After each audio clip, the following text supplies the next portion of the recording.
Hey everybody, what's up? This is Retro Davo coming to you with a very special unboxing as well as repair video. So, a couple years back, I showed you how to fix your NES by replacing it with a new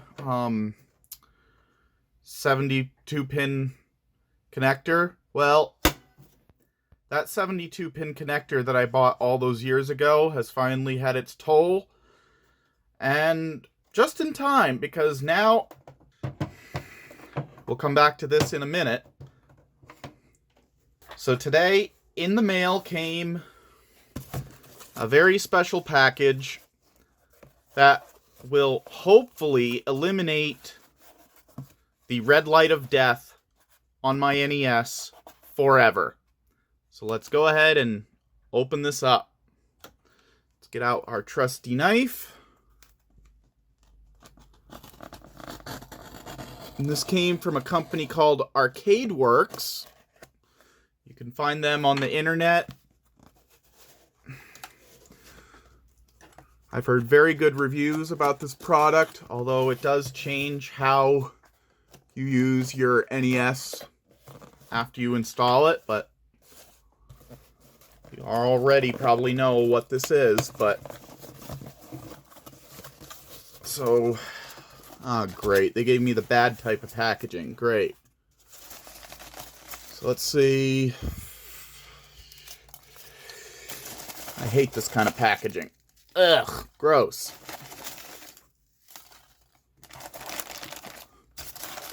But at the bottom of it, something really special.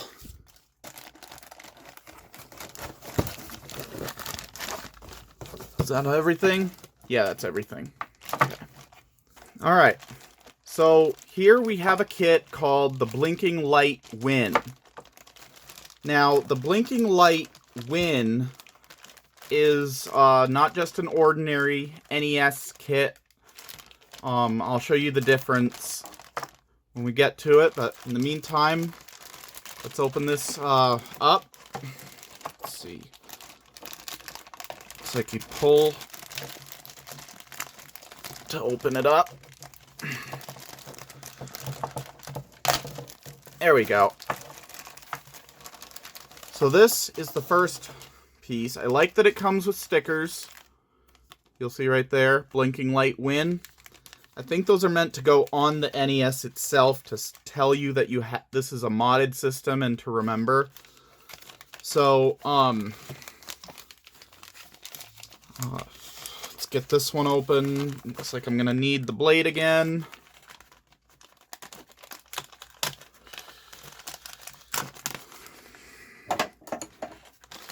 Okay. Get this opened.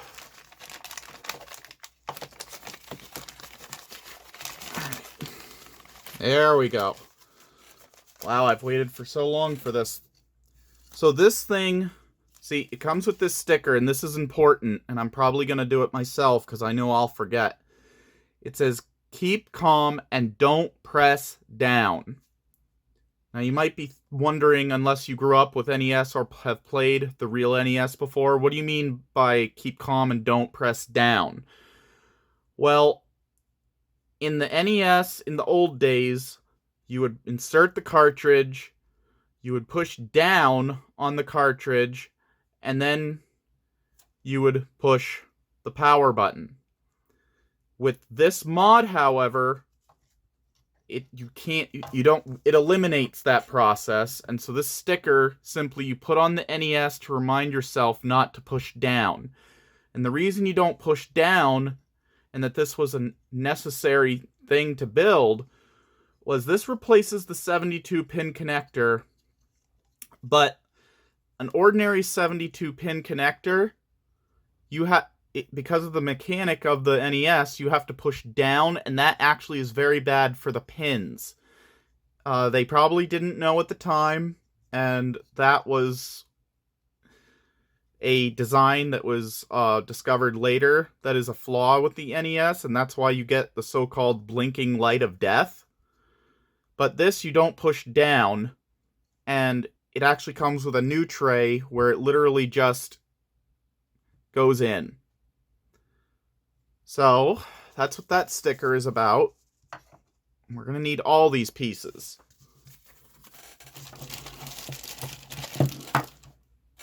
And, almost threw it away. We're also going to want this sticker where it says the blinking light win. That's just to say you have the mod installed to tell other people. And this sticker is for instructional purposes. So, they're not just collectible stickers. Let's just say that. So now, here's the other piece of the, probably the reason that it says don't push down. So, here's that. What's this? I think instructions.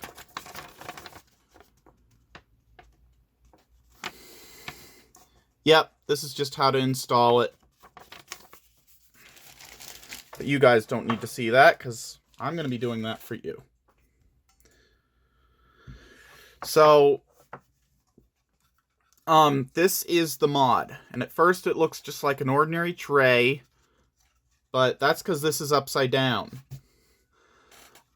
Sorry, there's a spider. Here is the new replacement tray. And this goes on the end, basically. I believe I have it actually backwards. I think it goes... Shit. I believe it goes this way. So, then you put the card in, and it will go directly in here. So, what do you say we open up the NES and install it?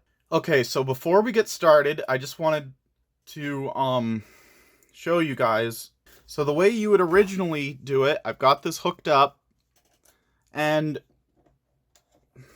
so you would open it up, you would put in the NES cartridge,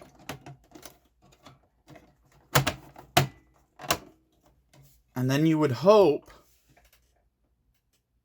that it would work, which it's not working because the red light would not blink. But the reason it's blinking is because there's no pin connection properly. Now you can wiggle it around and, you know, hope that you get a picture out of it. You can clean the cartridge and all that. But like, see? Now we get some more funky looking red. So this is the problem that happens if you don't do this mod.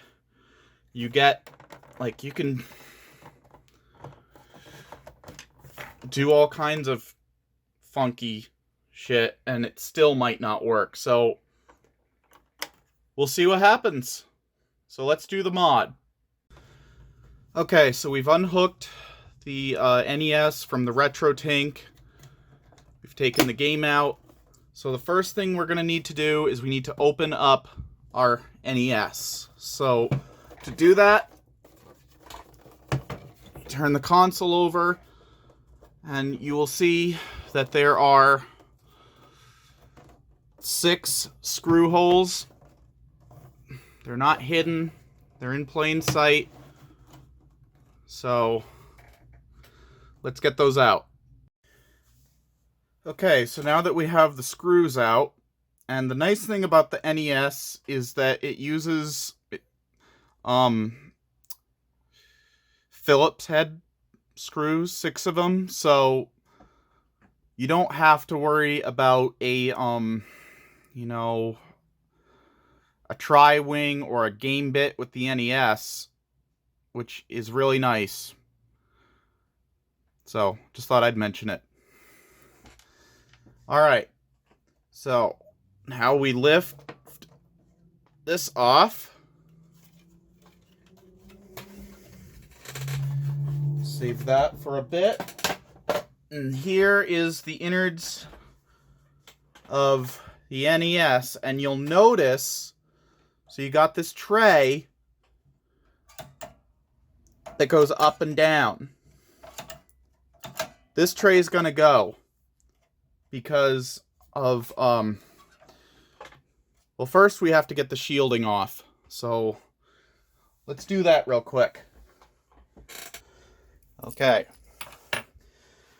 Now, turn it back around, and hopefully the heat shield should just come right off. Yes. Perfect. Alright. So now, I believe we need to take the board out, but we need to also take this tray out, because it's going pretty much bye-bye. Now, we should be good to take the board out. Yep, here's our little escapee bugger. Okay, so now what we want to do is we want to take this tray right out.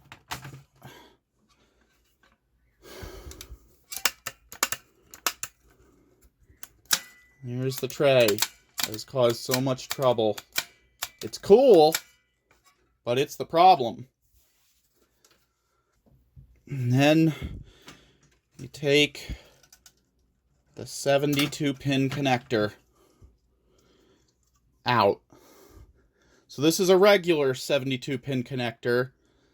This is the blinking light win. We're going to install it. Okay, so now we've got it down to the motherboard. We've stripped off the old loading tray as well as the old 72-pin connector.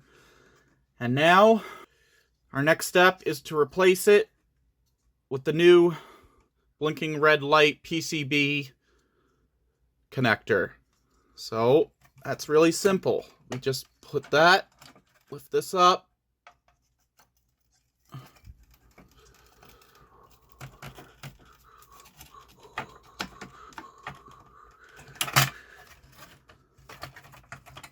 make sure it's in there nice and snug.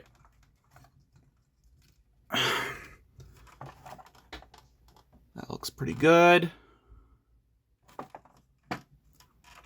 Okay. Now, we take the new tray, and if I'm right, this will just slide over the PCB, like so.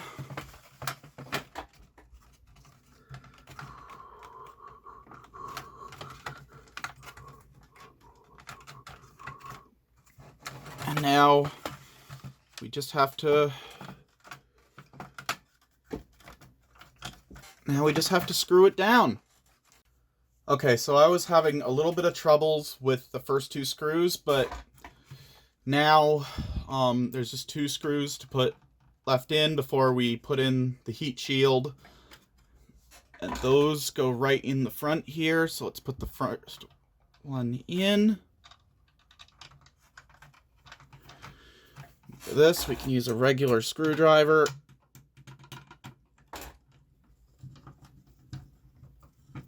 So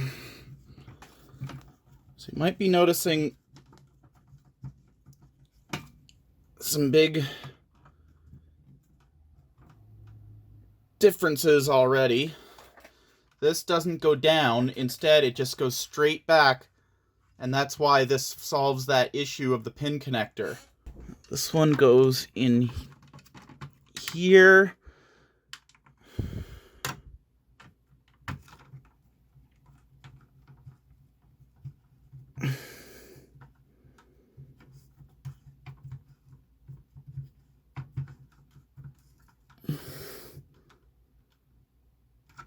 There we go.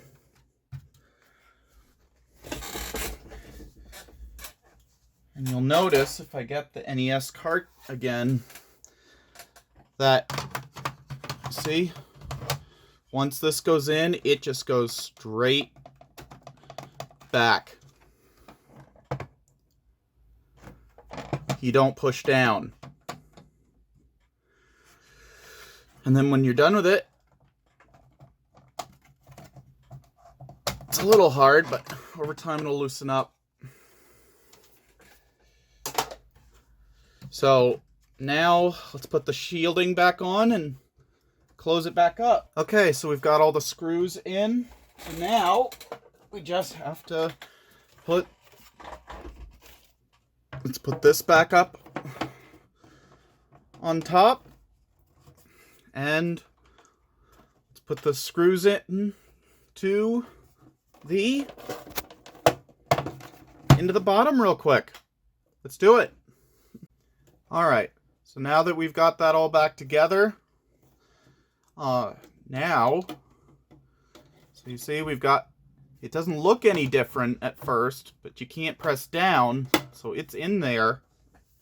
So now comes the fun part. Okay, so I applied the first sticker, and I chose, put that right in there a little bit. It's all right. I put it right there so that if I go to put in a game, I see it as a reminder instantly, don't push down.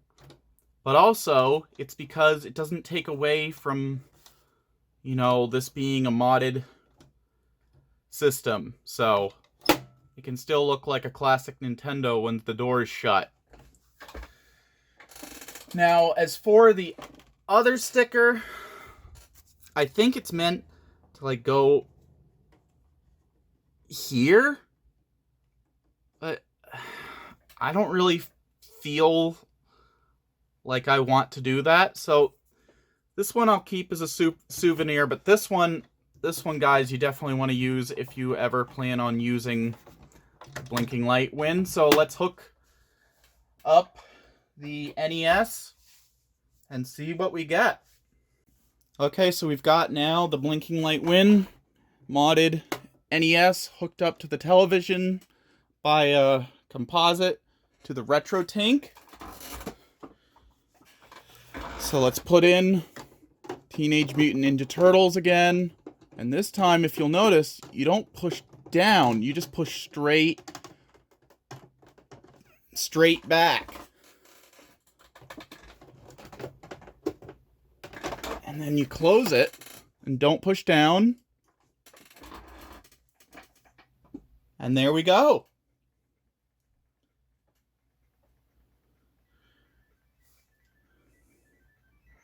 And now I'm playing the Angry Video Game Nerd's favorite video game. Anyways, guys, I hope you enjoyed this tutorial on how to get your NES working again. I highly recommend this product. This is not a sponsored video. I bought this with my own money. I've wanted it for several years, and I finally have it. And hopefully this means that I will be capturing a lot more NES retro games and actually being Retro Davo for the first time ever. I know I've done Blaster Master in the past for NES, but that was captured using a clone system and the colors were off. But yeah, real Retro Davo is on the horizon, folks. So I'm so glad to see my NES games being played on an HD television. And I'll catch you guys later. Peace out. Don't forget to subscribe if you like this content. See you later.